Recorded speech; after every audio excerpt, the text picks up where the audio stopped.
Ultraman kuat bukanlah Ultraman kuat.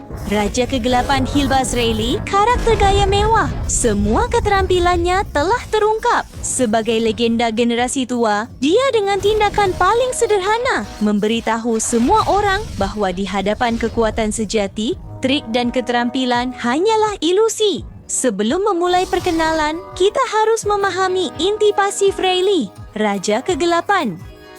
Setelah melakukan serangan ayunan pedang, Rayleigh akan memasuki status menarik pedang. Dalam status ini, dengan mengorbankan konsumsi stamina yang berkelanjutan, serangan biasa Rayleigh akan diperkuat. Serangan biasa yang diperkuat dapat mengganggu keterampilan musuh dan setelah serangan dalam status diperkuat mengenai musuh, dapat memperlambat kecepatan konsumsi stamina. Setelah Rayleigh mengenai musuh, tetap diam setelah serangan untuk melakukan formasi darah. Formasi darah setelah serangan biasa dapat memulihkan sedikit energi. Mari kita lihat serangan biasa. Rayleigh memiliki dua jenis serangan biasa yang sederhana, masing-masing terdiri dari 4 tahap.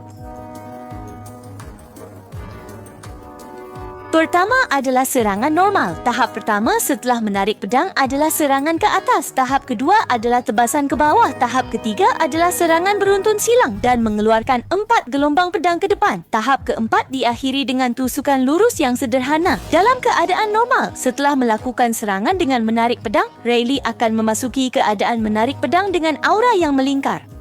Memasuki mode penguatan, dengan pedang terhunus, proses mengeluarkan pedang diabaikan dan jalur serangan normal berubah, meningkatkan kecepatan dan jangkauan serangan. Skill 1, tebasan pedang, simpan pedang. Seorang yang kuat menghadapi musuh seringkali hanya membutuhkan satu gerakan dengan kaki sebagai poros, pedang di samping, melangkah maju dan pedang tiba menebas garis lurus disebut sebagai air bulan. Dan dalam keadaan menarik pedang, dengan menekan 1 kali pada keterampilan 1, Rayleigh dapat dengan cepat menyarungkan pedang saat bergerak atau menyerang. Jika tetap diam dalam posisi berdiri, maka akan melakukan gerakan menyarungkan pedang secara lengkap yang dapat memulihkan banyak energi melalui formasi darah. Jika dalam keadaan menarik pedang menekan 2 kali pada keterampilan 1, Rayleigh akan menyarungkan pedang dengan cepat dan kemudian sekali lagi melepaskan tebasan pedang yang diperkuat.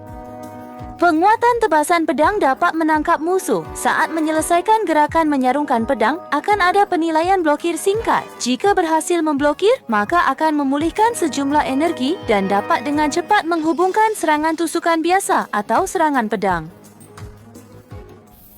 Kemampuan kedua, garis tak terlampaui. Rayleigh menggambar garis di tanah dengan ramah memperingatkan musuh untuk tidak sembarangan melintasi batas. Bagi musuh yang melanggar batas, Rayleigh akan menggunakan aura kuatnya untuk memberikan tekanan. Rayleigh mendapatkan ketahanan sementara dan membuat lawan tidak dapat bergerak lebih jauh sehingga tidak dapat bereaksi terhadap serangan Rayleigh. Perlu diperhatikan, garis yang tidak boleh dilampaui dimaksudkan untuk memperingatkan musuh dengan baik hati. Keterampilan itu sendiri tidak dapat menyebabkan kerusakan. Teknik pamungkas, Rayleigh melangkah maju, melepaskan kekuatan besar di lautan bunga mansa yang sesuai dengan nama Raja Kegelapan, menebas dengan satu tebasan akhir, mengirim musuh ke dalam jurang tanpa rasa sakit. Saat ini masih dalam tahap pengoptimalan, bukan efek akhir. Ultimate Skill, Bien Ren 2, the origin of the name of the Dark King. Rayleigh uses a single sword to unleash a peculiar micro-piercing sword aura, sending enemies to the other side. Support skill, Blade of the Other World, calls Rayleigh to the field, who quickly slashes and then continuously releases sword waves to suppress the opponent. Below are the techniques left by Rayleigh, which can help captains train quickly. Technique 1, Energy Control. Gaya bertarung Rayleigh sederhana, lebih menguji keterampilan dasar para kapten, di mana pengendalian serangan dasar yang diperkuat adalah inti dari pertempuran. Bagaimana menggunakan teknik menyarungkan pedang dan pengelolaan energi dengan formasi darah, mengendalikan urutan serangan, dan melakukan penyarungan pedang yang sempurna, itulah ujian keterampilan dasar bagi para kapten. Trik kedua, larangan melintas. Gunakan keterampilan kedua, garis yang tidak dapat dilintasi, untuk menggambar area larangan melintas. Maju untuk menekan area gerakan lawan, memberikan tekanan mendebarkan, mundur untuk melindungi diri sendiri, membuka bentuk bulan purnama.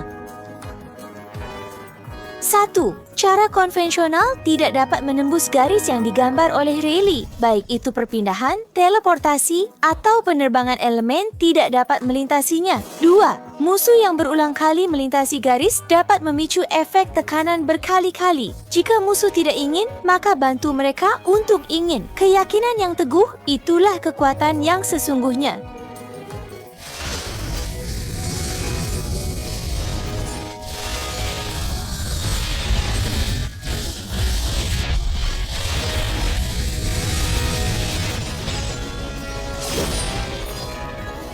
Itulah isi dari episode ini.